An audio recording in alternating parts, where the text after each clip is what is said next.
միասին հասարակական քաղաքական այլընտրանքային շարժումը, որը միավորում է երկու կուսակցություն եւ 40-ից ավելի հասարակական կազմակերպություններ, այսօր եկել է ՄԱԿ-ի գլխավոր քարտուղարին Անտոնիո Գուտերիշին ներկայացնելու մեր դիմում հանրագիրը եւ պահանջագիրը։ Մենք կարծում ենք, որ ՄԱԿ-ի հայաստանյան գրասենյակը պետք է չափազանց արագ այս հանրագիրը ներկայացնի, որովհետեւ ինչպես արդեն հրապարակել է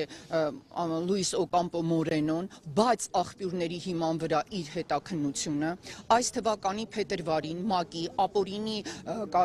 անձանց ապօրինի կալանավորման հարցերով հանձնաժողովը տվել է եզրակացություն, որը թվագրվում է 46/2004 համարանիշով, եւ այդ եզրակացության մեջ հավաստված է, թե Ռուբեն Վարդանյանի կալանավորումը կամայական չէ։ Եվ բաց աղբյուրների վրա, կրկնում եմ, բաց աղբյուրների վրա հիմնված հետաքննությունը ցույց է տալիս, որ հանձնախումբը ղեկավարող Հաննա Յուտկիսկան գրանցված է ուղղակի աշխատում է Սոկար ընկերության, իսկ Սոկար նավթային ընկերությունը Ադրբեջանի պետական ընկերություն է, նրանց իրավական շահերի պաշտպան։ Այսինքն ինքը ուղղակի իրավաբան է, որը պաշտպանում է Ադրբեջանի պետական ընկերության շահերը։ Նա ունի ուղղակի առնչություններ եւ ֆինանսական հարաբերություններ Ադրբեջանի հետ։ Դրան գումարվում է այն, որ նրա ամուսինը ադրբեջանական արմատներով ուկրաինացի քաղաքական գործիչը քանիցս հրապարակային մամուլում եւ 20 թվականի 44-օրյա պատերազմի ժամանակ եւ դրանից հետո հայտնել է իր ուղղակի աջակցությունը եւ ջատագովել է Իլհամ Ալիևի կողմից սկսած այդ ռազմական ահաբեկչությունը եւ զավթողական պատերազմը։ Այսինքն ինքը բաց արտահայտվել է ադրբեջանական շահերի օգտին։ ՄԱԿ-ի կանոնակարգը պահանջում է, որպեսզի շահերի բախում ունեցող անձինք չկարողանան եւ չներգրավվեն նման հանձնաժողովներում, որովհետեւ երբ կա շահերի բախում, ակնհայտ է ուղղակի միտումը, եւ մենք այս եզրակացությունը, այդ UNWGAD հանձնախմբի համարում ենք հենց ինքն է կամայական։ Եվ համոզված ենք, որ եթե այսպես շարունակվի եւ ՄԱԿ-ը հետ չկանչի այս եզրակացությունը եւ չձևավորի նոր հանձնախումբ համապատասխան ՄԱԿ-ի կանոնակարգին, մենք կունենանք Ադրբեջանի միջազգային հանցագործ վարչախմբի կողմից նոր այսպիսի դիմումներ եւ նրանք Բաքվի բանտերում ապօրինի գտնվող մեր պատանդների վերաբերյալ կկարողանան ըստ էության հենց գնել եւ կառավարել ՄԱԿ-ը եւ ստանալ թղթեր ապացուցելով, որ էթնիկ զտում անցկացրած ցեղասպան պետությունը չէ մեղավոր, այլ ազգերի ինքնորոշման միջազգային սկզբունքի հիման վրա ինքնահռչակված հանրապետության ազգային ազատագրական պայքարը իրականացնող գործիչներն են, իբրև թե ահաբեկիչներ։ Սա պատահական եզրակացություն չէ, այս եզրակացության հիմքում դրված է Ադրբեջանի միտումը միջազգային ատյանների միջոցով, եթե դրանից առաջ իրենք ուժով կարողացան այսպես փոխել ստատուս քվոն եւ զավթել Արցախը, հիմա փորձում են, իրենց թվում է, որ նաեւ մեր իշխանությունների դիրքորոշման շնորհիվ իրենք քաղաքականապես լուծել են այն հարցը, որ Արցախը այլևս չկա, հիմա էլ փորձում են իրավական ճանապարհով ապացուցել, որ Բաքվի բանտերում գտնվող անձինք իբրև թե կամայական չեն ձերբակալվել, այսինքն դրանց մեղսագրվելու է ռազմական հանցագործ եւ ահաբեկիչ լինելու մեղադրանքը այն պարագայում, երբ տարբեր ատյաններում նաեւ իսկ ՄԱԿ-ում հաստատված է, որ Ադրբեջանը ղեկավարող Իլհամ Ալիևի վարչախումբը էթնիկ զտում է իրականացրել, իսկ էթնիկ զտումը ուղղակի ցեղասպանական գործողություն է։ Եվ մենք պահանջում ենք Հաննա Յուտկովսկի գլխավորած հանձնախմբի այդ եզրակացությունը ճանաչել անվավեր, ելնելով զուտ ՄԱԿ-ի կանոնակարգից եւ ձևավորել նոր հանձնախումբ։ Նույն այդ նշած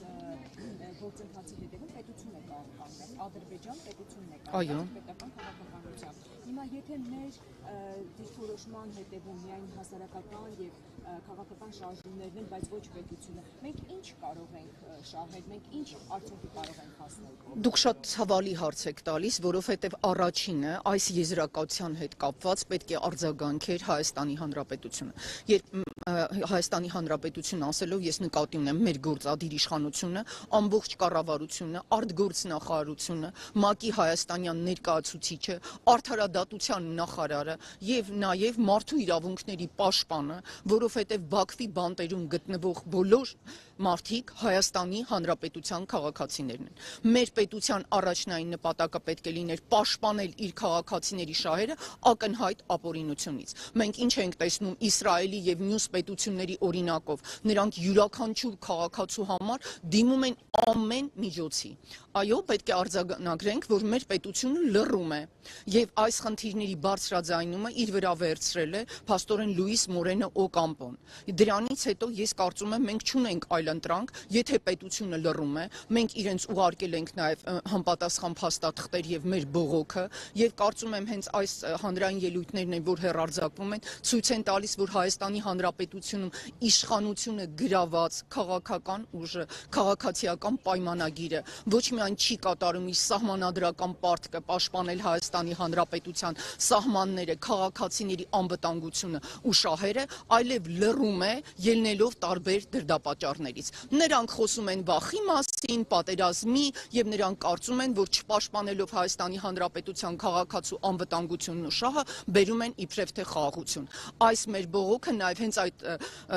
կեղծ խաղաղության դեմ բողոքի նշան է, ամոթ նաև մեր կառավարությանը, որ լռում է, որը եւ ոչինչ չի անում, բայց եթե կառավարությունը լռում է, դա չի նշանակում, որ մենք պետք է մտածենք, որ թույլատրելի է։ Արժևում ընտրություններ են կամ այլ միջոցառումներ են, եւ Հայաստանի Հանրապետության բոլոր քաղաքացիները եւ միջազգային կառույցները պետք է իմանան, որ Հայաստանում կան ուժեր եւ ամենակարևորը քաղաքացիական հասարակություն, որը պաշտպանում է իր շահերը, իր սահմանադրական իրավունքները։ Այսինքն, եթե մեկը լռում է, դա նշանակում է դու պետք է վերցնես այդ արդարության համար պայքարի դրոշը եւ գնաս առաջ, եւ ոչ թե հաշտվես։ Իրավիճակը փոփոխելի է, այսօր այդպիսի մարդիկ են իշխանության, դա նշանակում է մենք պետք է հասնենք նրան, որ իշխանության կան մարդիկ, ովքեր պաշտպանելու են Հայաստանի Հանրապետության անվտանգությունը, որը ամենից առաջ մեր քաղաքացիների անվտանգությունն է եւ կյանքի ապրելու իրավունքը։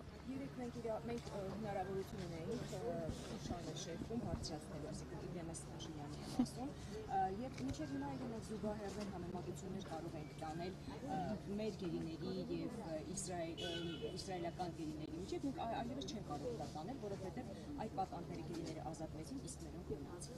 Գիտեք, մենք պետք է շարունակենք տանել այդ զուգահեռները։ Ես վերստին կրկնում եմ, Նիկոլ Փաշինյանը մեկնեց ըստ էության ՄԱԿ, գնաց ԵԽԽՎ, իսկ դրանից առաջ այնտեղ գնացող բոլոր պաշտոնական, այսպես պատվիրակությունները խոսում էին այն մասին, որ Արցախի ժողովուրդը իրացրել է ինքնորոշվելու իր միջազգային իրավունքը եւ որ Արցախի ինքնահռչակված հանրապետությունը բացարձակ օրինականորեն է կատարել այդ իր հանրաքվեն եւ ինքնորոշումը, իսկ այս անգամ փաստորեն Հայաստանի Հանրապետության վարչապետը գնաց վերստին այդ ատյաններում խոսելու այն մասին, որ արցախցիները պետք է ապրեն Հայաստանում, դրանով կարելի ասել ինքը շարունակում է իր ուղեգիծը, բայց պետք է նշել, որ ինքը երբեք դա այս վերջի շրջանում չի թաքցնում։ Ինքը բազմիցս Հայաստանի տարբեր բարձր ամբիոններից, իսկ հիմա մենք տեսնում ենք արդեն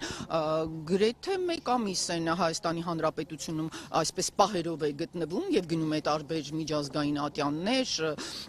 նաև այնպիսի ատյաններ, որ չես էլ հասկանում արդյոք այնտեղ կա անհրաժեշտություն գնալու թե ոչ, եւ ամեն անգամ այնտեղ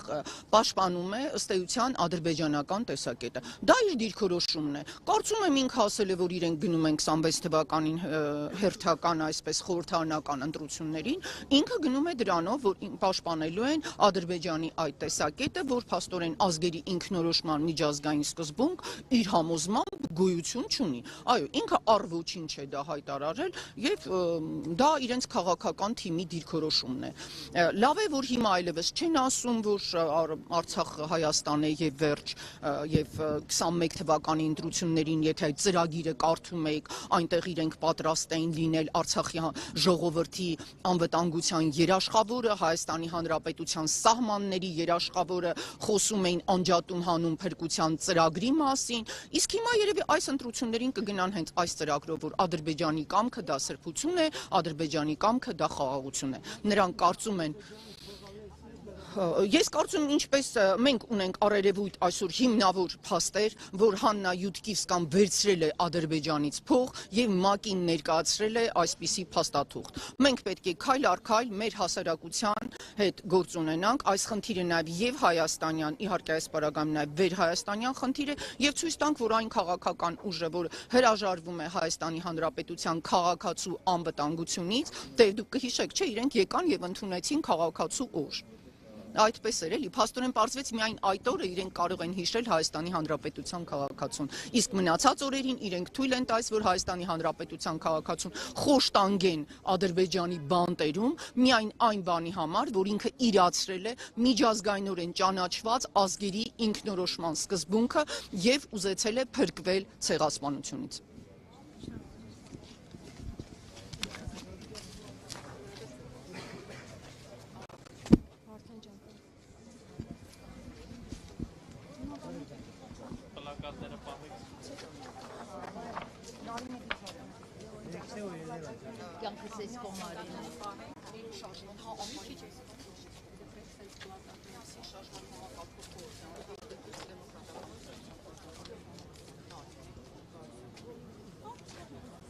Ես ես վտարմա